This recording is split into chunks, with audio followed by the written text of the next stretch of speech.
Three kids from Brooklyn founded Starbucks.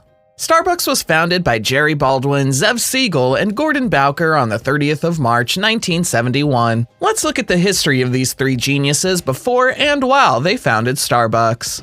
Jerry and Gordon met in a funny circumstance where they were both standing in line in their sophomore year to get their dorm apartment. Unfortunately, neither of them had signed up for it in advance or made a deposit, and it turned out all the dorms were full. Then they looked at each other and said, "Want to go find an apartment?" according to Bowker during an interview. Zev Siegel entered the picture much later. He had a summer job at Seattle's Century 21 World's Fair in 1962, where he posted a notice on a bulletin board that he would be driving to New York via San Francisco and was looking for passengers. Interestingly, Gordon, who wanted to leave New York for Europe in the fall and needed a ride, signed up with Zev and along the line got acquainted with Jerry Baldwin. A few years later, after Jerry left the Army, the three men found themselves again in Seattle, where Jerry was now working at Boeing, Zev was a school teacher, and Gordon worked as a writer and editor at the original Seattle magazine. The three friends, after meeting, wanted to start something together and started by writing a screenplay for King's TV production company and making pre-recorded classical music broadcasts for radio.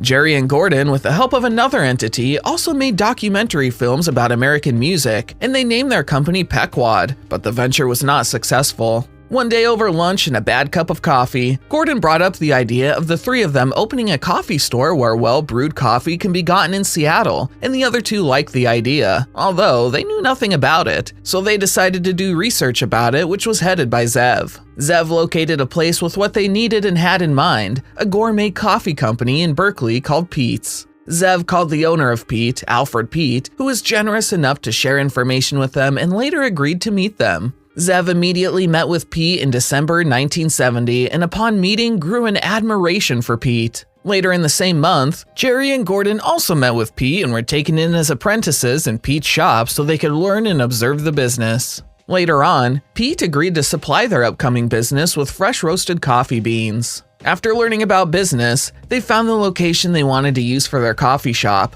a corner storefront in the old Harbor Heights Hotel at 2000 Western Avenue, north of the Pike Place Market with a rent of $137.50. They named it Starbucks after the first mate Starbuck in Herman Melville's classic novel Moby Dick. Each of the partners contributed $1,500 as startup capital and also took a bank loan of $5,000 to buy roasted coffee beans from Pete. At starting, only Zev was employed in Starbucks while Jerry and Gordon kept their daily jobs. On weekends, all three partners worked in the store. All three partners took different roles in the company based on their area of expertise. Jerry was in accounting, and due to Zev's love for coffee, he was in charge of tasting and buying, and Gordon often liked to refer to himself as the background power. In the first 9 months of business, Starbucks made a gross net profit of $46,832. By the second year of operation of Starbucks, Jerry had to become a full-time staff member due to the increase in customers, and the partners began searching for a location to open a second branch. They found an excellent location at the University Village Shopping Center near Gourmet Supermarket QFC. Although they didn't have enough money to get the second store due to various expenses, they were able to get loans from their friends to begin operation in the second store. Soon, Alfred Pete, owner of Pete's, where the partners got the gourmet beans they sold, called them and advised them that it was time they started roasting their coffee beans themselves. Pete helped them locate a used roaster from Holland, and Baldwin and Bowker taught Jerry Baldwin how to roast and achieve the distinct dark flavor Starbucks is known for. The store rented a funky warehouse near Fisherman's Terminal to serve as a roasting plant. Starbucks was getting really big and really busy for the partners since they began roasting the coffee beans themselves. In the following year, they hired many professionals to manage their stores. A third store was planned for Edmonds, which is located in North Seattle. The store planned at Edmonds was aimed at supplying customers with a line of gourmet cookware and as a means for expanding the business. However, this advancement crashed in 1975 when a freeze destroyed the Brazilian coffee crop, leading to a rise in price of coffee and decline in sales. Starbucks had to quit offering free samples of coffee and had to keep its income by roasting barley for another company that sold it as a substitute for coffee.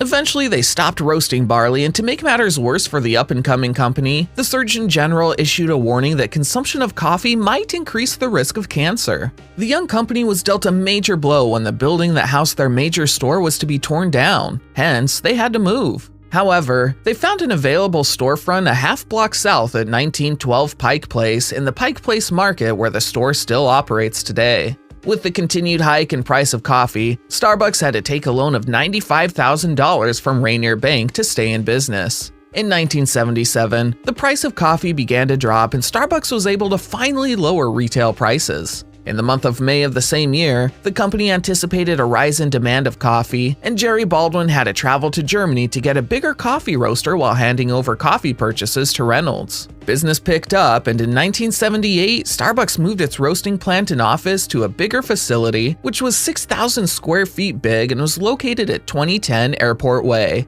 In 1980, Siegel decided to pursue other interests and left the two remaining partners, with Baldwin assuming the role of company president. The real turning point arrived for the company during the entry of Howard Schultz. In 1981, Howard Schultz, a sales representative for Hammerplast, a Swedish company that made kitchen equipment and housewares from which Starbucks bought drip coffee makers, noticed how large the company's orders were, which prompted him to pay it a visit. Schultz was so impressed that he decided to pursue a career at Starbucks, and he was hired as the head of marketing in 1982. Schultz noticed that first-time customers sometimes felt uneasy in the stores, so he worked with store employees on developing customer-friendly sales skills. Schultz's biggest idea for the future of Starbucks came during the spring of 1983, when the company sent him to Milan to attend an international houseware show. While in Italy, he was impressed with the country's cafes and discovered that Milan alone boasted 1,500 coffee houses. Inspired, he thought of doing something similar in Starbucks.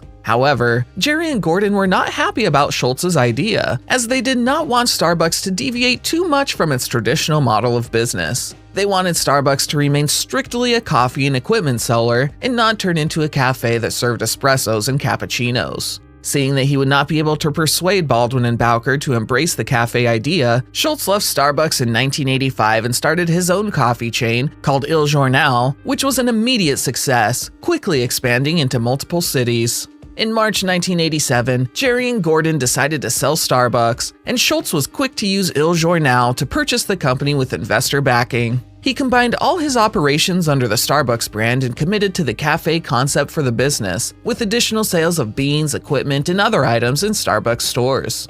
Under Schultz's guidance, in 4 years the coffeehouse chain grew from fewer than 20 stores to more than 100. By the end of the decade, Starbucks had some 2,500 locations in about a dozen countries. Today, Starbucks is the world's largest coffeehouse chain with over 33,833 stores in 84 countries across the world, with estimated net worth of $52 billion and net profit from sales of $4.2 billion a year. Thanks for watching the video, as this was the story of Starbucks. Stay tuned to more videos like this by pressing the subscribe and like buttons. Also, you can ask to make a video on your favorite topic.